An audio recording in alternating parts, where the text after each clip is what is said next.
नमस्कार दोस्तों, electrical technician channel में आपका स्वागत है। दोस्तों, यदि आपसे इंटरव्यू में ये पूछा जाता है कि आपके पास में दो इक्विपमेंट है, एक तो 1 किलोवाट का हीटर और दूसरा 1 किलोवाट का मोटर।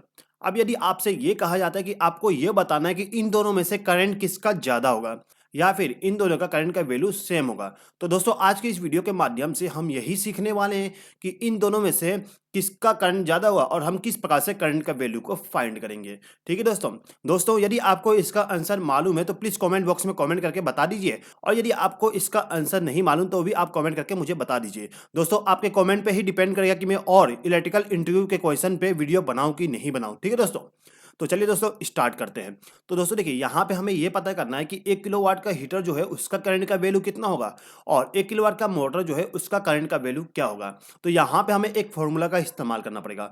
फॉर्मूला है P बराबर V इंटू आई इंटू पावर फैक्टर, यानी कि पावर बराबर voltage multiplied by current into power factor. ठीक है दोस्तों, इसी फॉर्मूला का इस्तेमाल करते हुए हम कैलकुलेशन करेंगे। अब दोस्तों देखिए, यहाँ पे कहा गया है 1 किलोवाट का हीटर, यानी कि आपका जो पावर है वो 1000 वाट हो जाएगा। ठीक है दोस्तों, 1 किलोवाट को हम 1000 वाट भी बोल सकते हैं। अब इसके बारे में दोस्तों देखिए, यहाँ पे आपको वोल्टेज लिखना है। अभी यहाँ पे हम सबसे पहले सिंगल फेज का कैलकुलेशन कर लेते हैं, उसके बाद में हम 3 फेज का भी कैलकुलेशन करके देख लेंगे। दोस्तों यहाँ पे जो मैंने आपको फॉर्मूला बताया ये सिंगल फेज के लिए, 3 फेज के लिए फॉर्मूला थोड़ा सा अलग होता है। तो सबसे पहले आप सिंगल फेज के लिए जान लीजिए। तो यहाँ पे जो हमारा 1 किलोवाट का हीटर था वो सिंगल फेज पे काम कर रहा है और इसका पावर हो गया 1000 वाट। अब हमें यहाँ पे वोल्टेज लिखना है। तो दोस्तों देखिए, जो सिंगल फेज का वोल्टेज होता है वो 230 वोल्ट होता है।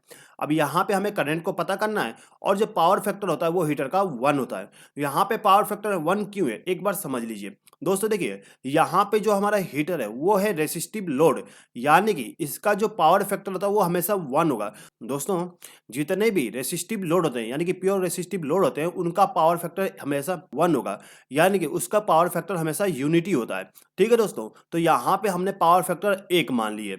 अब यहाँ पे हमें इसी फॉर्मूला के द्वारा इसका कैलकुलेशन करना है। तो यहाँ पे जो फॉर्मूला है इसमें हम इस वैल्यू को पुट कर देते हैं। तो पावर हो गया 1000, वोल्टेज 230 वोल्ट, करंट हमें पता करना है और पावर फैक्टर हमारा 1 हो गया।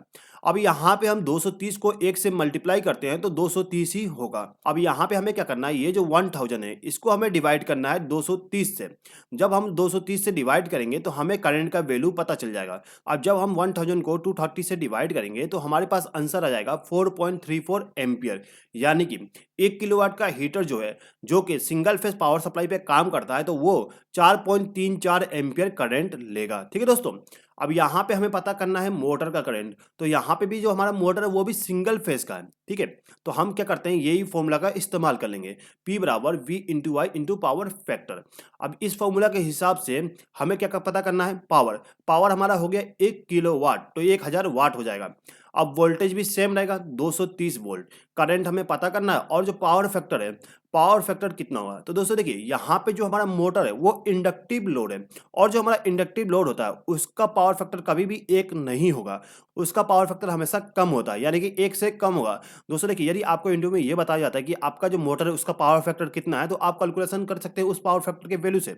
और यदि आपको वहाँ पे पावर फैक्टर नहीं बताया जाता तो आप वहाँ पे 0.8 पावर फैक्टर मान सकते हैं। ठीक है दोस्तों, तो यहाँ पर हम 0.8 पावर फैक्टर ले लिए। अब यहाँ पे हमें इसी वैल्यू के द्वारा कैलकुलेशन करना है, तो हम इस फॉर्मूला में इसका वैल्यू पुट कर देते हैं। तो 1000 बराबर 230 इंटू आई इंटू 0.8। अब जब हम 230 को 0.8 से मल्टीप्लाई करेंगे तो हमारे पास आंसर आ जाएगा 184। अब हमें क्या करना है, इस 1000 को 184 से डिवाइड करना है। जब हम इसको डिवाइड करते हैं तो हमारे पास आंसर आ जाएगा 5.43 एम्पियर। तो दोस्तों यहाँ पे आप डिफरेंस देख सकते हो, जो हमारा 1 किलोवाट का हीटर था उसका पावर फैक्टर 1 होता है, इसीलिए उसका करंट 4.34 एम्पियर आया। और जो हमारा 1 किलोवाट का मोटर है उसका पावर फैक्टर 0.8 होता है, तो उसका वैल्यू 5.43 आया, यानी कि पावर फैक्टर से पूरा का पूरा करंट वैल्यू चेंज हो गया। यानी कि यहाँ पे हम ये कह सकते हैं कि जो हमारा मोटर है वो करंट ज़्यादा लेगा और जो हमारा हीटर है उसका करंट कम होगा। चलिए दोस्तों, मैं आपसे एक छोटा सा क्वेश्चन पूछता हूँ, उस क्वेश्चन का आंसर आपको कमेंट बॉक्स में कमेंट करके बताना है। दोस्तों यहाँ पे आपके लिए क्वेश्चन ये है कि यदि मैं इन दोनों इक्विपमेंट को 1 घंटे के लिए चलाता हूँ, यानी कि 1 घंटे के लिए चालू कर देता हूँ, तो इन दोनों में से बिजली का बिल किसका ज़्यादा आएगा, हमारे हीटर का आएगा या फिर मोटर का आएगा। दोस्तों इसका आंसर आपको कमेंट बॉक्स में कमेंट करके बताना है। ठीक है दोस्तों, चलिए आगे बढ़ते हैं। दोस्तों देखिए यहाँ पर हमने कैलकुलेशन सिंगल फेज में किए। सिंगल फेज में कैलकुलेशन करने के बाद हमने देखा कि 1 एम्पीयर के लगभग में करंट का डिफरेंस आ गया 1 किलोवाट पे ही, ठीक है। अब चलिए दोस्तों हम 3 फेज का पावर सप्लाई लेके इसका कैलकुलेशन कर लेते हैं।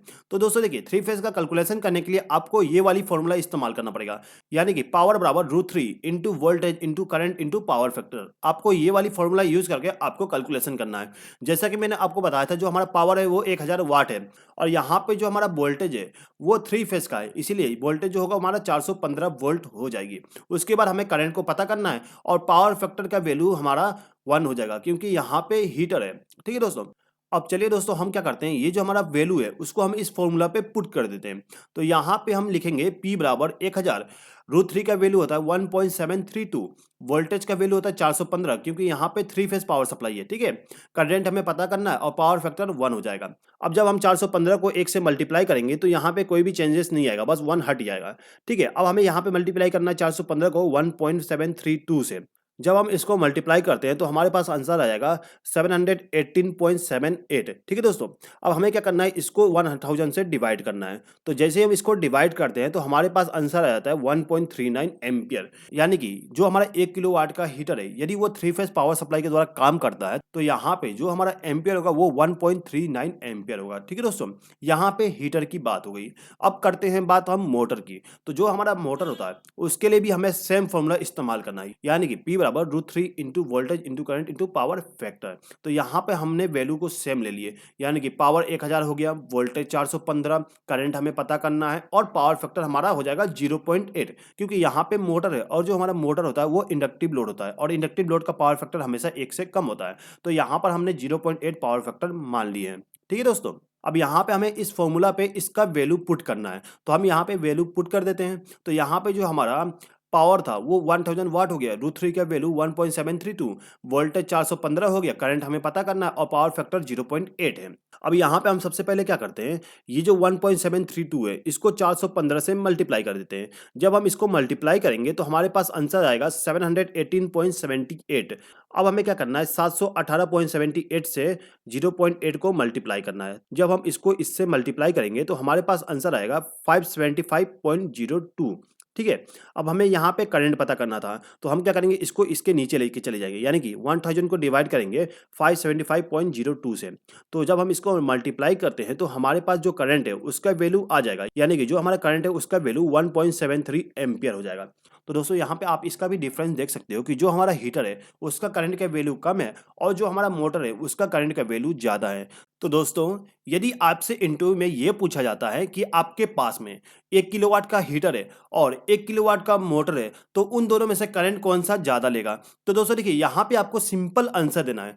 आपको केवल आंसर यहाँ पे ये देना है कि सर हमारा जो मोटर है वो रेसिस्टिव लोड है और जो रेसिस्टिव लोड होता है उसका जो पावर फैक्टर होता है वो हमेशा 1 होता है, इसीलिए जो हमारा हीटर है उसका करंट का वैल्यू कम होगा। और जो हमारा मोटर है वो इंडक्टिव लोड है और जो इंडक्टिव लोड होता है उसका जो पावर फैक्टर होता है वो हमेशा कम होता है, यानी कि इकाई से कम होता है, इसीलिए जो हमारा मोटर होगा उसका करंट का वैल्यू ज्यादा होगा, ठीक है दोस्तों यहाँ पे हम कैलकुलेशन के लिए 1 किलोवाट का इस्तेमाल किए। हो सकता है कि 2 किलोवाट हो, 3 किलोवाट हो, 4 किलोवाट हो या फिर कोई भी वाट हो, उससे कोई फर्क नहीं पड़ता। आपका जो हीटर है यानी कि रेसिस्टिव लोड है वो हमेशा करंट कम लेगा और जो इंडक्टिव लोड होते हैं उनका करंट का वैल्यू हमेशा ज्यादा होगा, ठीक है दोस्तों। तो दोस्तों आई होप कि आपको ये वीडियो पसंद आया होगा। दोस्तों यदि आपको ये वीडियो पसंद आए तो प्लीज इस वीडियो पर लाइक, शेयर और कमेंट कर दीजिएगा और यदि आपने अभी तक हमारे चैनल को सब्सक्राइब नहीं किया तो सब्सक्राइब भी कर लीजिएगा। इस वीडियो को देखने के लिए धन्यवाद।